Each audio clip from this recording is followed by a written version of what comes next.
Assalamualaikum warahmatullahi wabarakatuh. Sebelumnya saya ucapkan terima kasih kepada teman-teman yang sudah mau mengikuti penyuluhan pada hari ini. Sebelumnya izin memperkenalkan diri, nama saya Vena Rahmanda Putri dan sini ada rekan saya Sabrina Sasi dan ada juga rekan saya satu lagi bernama Putu Gita. Jadi di sini kami dari Fakultas Kedokteran Unila akan memberikan penyuluhan tentang kanker kandung kemih. Jadi, di sini kami akan menjelaskan tentang pengertian, prevalensi, faktor penyebab, tanda-tanda, jenis-jenis, penyebaran ke organ lain, dan pencegahannya. Yang pertama, apa itu kandung kemih? Jadi, kandung kemih atau biasa disebut buli-buli merupakan organ berbentuk kantong yang berfungsi menampung urin yang dihasilkan oleh ginjal. Di mana kebanyakan orang, kandung kemih dapat menampung sekitar 500-700 ml atau sekitar 2 cangkir urin.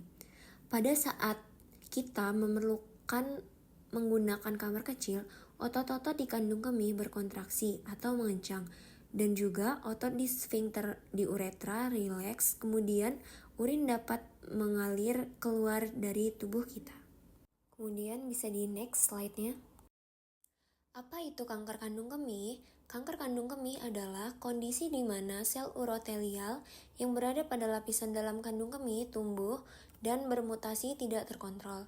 Pada kandung kemih terdapat 3 lapisan utama. Yang pertama ada urotelium, kemudian ada lamina propria atau submukosa, kemudian yang terakhir ada lapisan muscularis propria.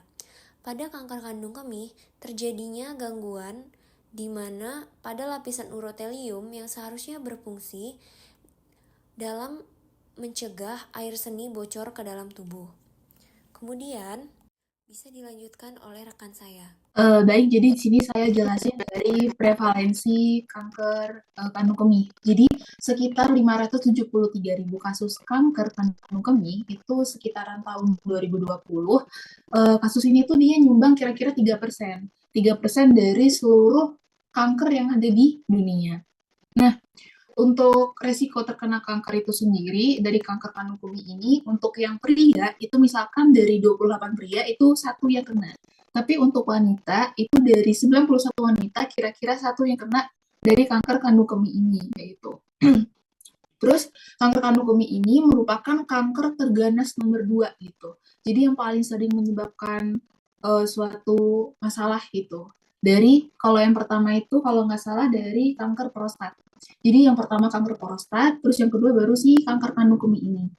Terus kalau di Indonesia sendiri itu pada tahun 2020 sekitaran 7.828 kasus baru dan yang meninggal angka kematiannya itu kira-kira 3.885 jiwa gitu. Bisa di next slide selanjutnya. Nah, tadi kan kita udah bahas terkait prevalensi dari kanker kandung kemih. Terus penyebabnya itu apa aja sih gitu. Jadi ada beberapa faktor yang seperti udah dipaparkan di slide ini. Yang pertama itu merokok.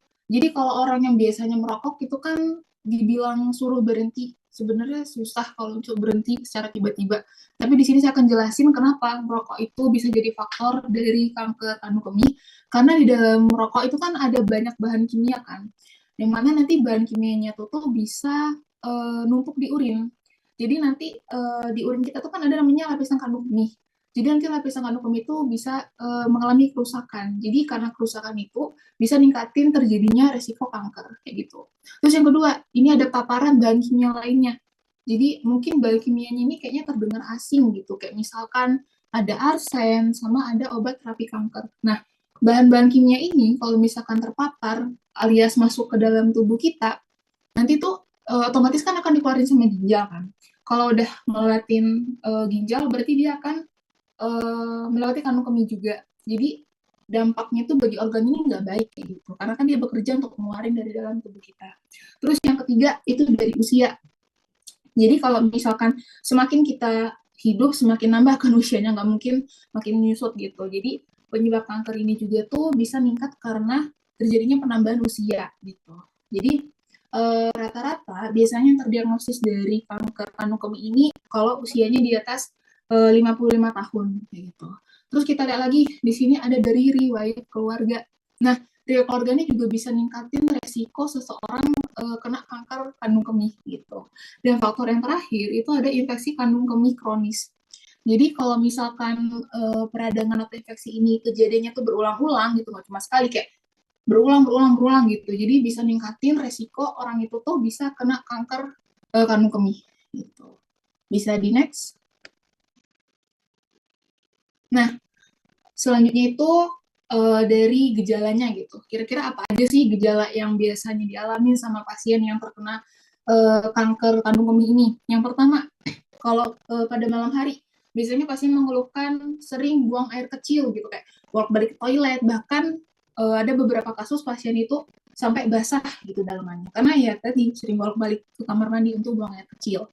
Terus yang kedua, kalau misalkan pada orang normal itu kan ototnya masih berfungsi normal ya untuk nahan buang air kecil. Tapi pada pasien kasus ini dia tuh merasa kesulitan menahan, jadi bahkan bisa bocor gitu. Jadi kayak tiba-tiba kok udah keluar aja gitu, udah bawa pusing gitu.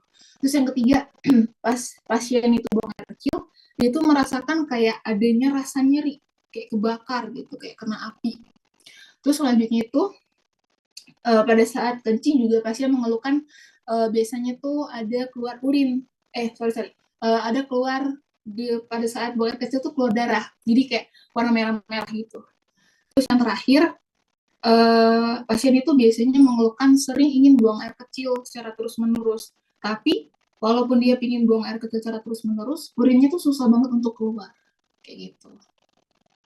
Sekian dari saya, makasih. Selanjutnya akan dilanjutkan oleh rekan saya. Oke, jadi saya akan melanjutkan jenis-jenis dari kanker kandung kemih sendiri. Jadi yang pertama itu ada yang namanya kanker urothelial atau karsinoma urothelial. Nah, karsinoma urothelial sendiri ini bisa juga disebut sebagai karsinoma transisional. Jadi dia ini muncul di bagian lapisan terdalam dari bagian VU. Nah, kanker ini itu merupakan kanker yang paling banyak proporsinya. Jadi dia lebih dari 90% dari keseluruhan kanker kandung kemih itu si kanker urothelial ini sendiri, karsinoma urothelial sendiri. Nah, selanjutnya ada namanya karsinoma sel squamous. Nah, karsinoma sel squamous ini sendiri, dia ini berkaitan sama peradangan yang kronis gitu. Nah, dia bisa timbul itu karena kita adanya peradangan kronis, kayak misalkan dia ada batu di kandung kemih terlalu lama, terus atau penggunaan kateter juga yang terlalu lama, atau karena dari infeksi dari sistomiasis sendiri. Nah, terus selanjutnya ada namanya adenokarsinoma. Sebenarnya adenokarsinoma ini tuh jarang banget ada kasusnya sebenarnya. Nah, tapi adenokarsinoma ini sendiri itu dia biasanya terbentuknya itu dari kelenjar yang ngeproduksi mukus yang ada di kandung kemih kayak gitu. Terus jadi cara penyebarannya dulu. Nah, penyebarannya sendiri itu kanker kandung kemih itu sendiri tuh bisa nyebar ke organ lain. Gimana caranya? Sebenarnya itu kalau misalkan penyebarannya itu bisa lewat getah kelenjar bening, darah. Nah, bisa juga secara lokal gitu. Nah, maksudnya secara lokal ini gimana? Maksudnya secara lokal ini kayak misalkan si karsinoma urothelial tadi. Karsinoma urothelial itu kan merupakan kanker yang dia tuh terbentuk dari sel transisional. Nah, sel transisional sendiri ini dia ngelapisin bagian dari VU sampai ke ureter. Dari ureter, VU dan uretra. Nah, dia ini bisa nyebabin juga nih kanker ke ureter dan uretra. Nah, itu yang dinamain penyebaran secara lokalnya kayak gitu. Terus bisa ke bagian tubuh lain juga, bisa kayak di perut, ke paru, ke hati. Itu kalau misalkan dia di perut, paru, hati itu bisa dari darah atau dari kelenjar getah beningnya kayak gitu. Terus cara pencegahannya gimana? Cara pencegahannya sendiri tuh yang pertama kita harus lakukan pola hidup yang sehat dulu. Kedua, karena kasusnya ini paling banyak juga karena merokok, ya kita harus hentikan merokoknya, kayak gitu. Terus yang ketiga, kita harus konsumsi air dalam jumlah yang cukup. Kenapa? Karena tadi kita harus mencegah juga dari batu yang ada di saluran kandung kemihnya, kayak gitu. Karena kalau misalkan ada batu pun dia bisa meningkatkan resiko dari kanker itu sendiri, kayak gitu. Terus abis itu konsumsi buah dan sayur, terus kita mengurangi paparan terhadap zat kimia kimia tertentu yang udah kayak dijelasin sama kita tadi. Sekian penyuluhan dari kami. Apabila terdapat kata-kata yang salah, kami mohon maaf. Wassalamualaikum warahmatullahi wabarakatuh. Terima kasih banyak teman-teman.